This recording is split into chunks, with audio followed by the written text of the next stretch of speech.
and your mercy endures forever. Come on, clap your hands and shout if you believe it tonight. Come on, everybody.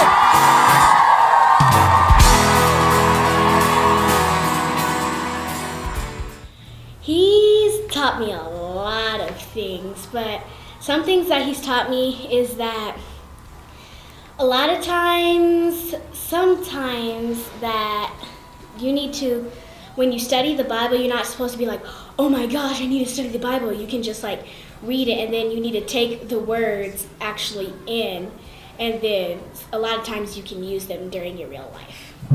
If you pray, then you get more worship and power.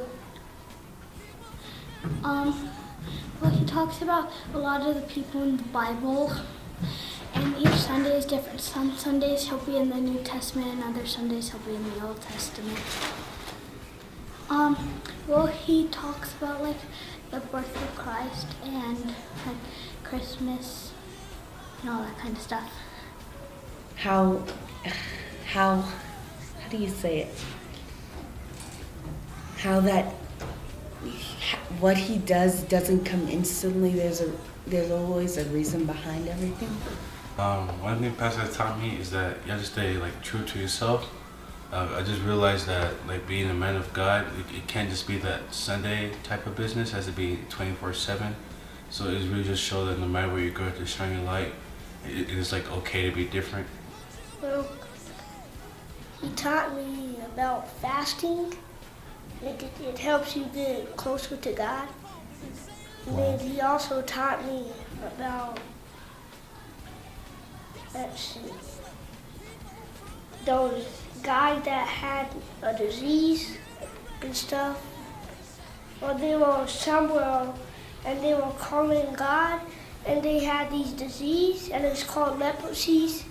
And then they were like in the desert or something, and their hands were falling off and stuff. He taught me that love is the most powerful. Evangelizing. He taught us a lot about our theme for the year, which is like the past 3 years, but we're the ones God's waiting for. And to me, that's a big part of what I do as a Christian, and that's bringing people to Christ. God's really powerful. Pastor taught us about Jesus and how God and how he gave his only begotten Son for our sins, and him and Jesus were sinless. They never made mistakes.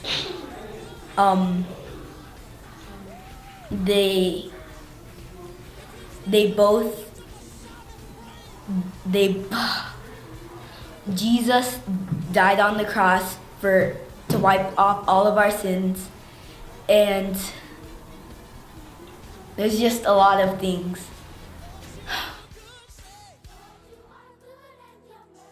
What? Huh? Yeah, so many. I'm trying to go through it all.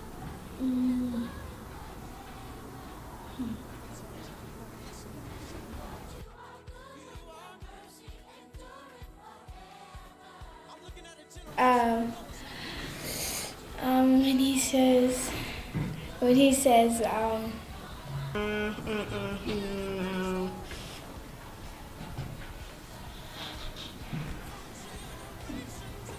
A famous quote.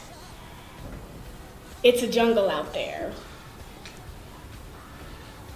2, 4, 6, 8. Who do we appreciate? Christchurch Youth. Yeah. 2, 4, 6, 8, who do we appreciate? Christchurch Youth. And then all the pianos like, bah, you know? A double-minded man is unstable in all his ways. Well, he said he puts up a sign on the little slip thing, and then it has this dude with the finger, and it says you need Jesus. The only hope in this world is Jesus Christ. But Pastor doesn't always say it. It just blinks on the screen. If you are looking for a place where Jesus is Lord, you have found it here. I'm praying for you. You need Jesus. He stands up there for a bit. To pray. To pray. Okay. Who does he talk about? Jesus Jesus, and what about Jesus? gives us more power. Okay. More power to do what? Helping people. Helping people? It doesn't even hurt. Why do we want to help people? So we can get money.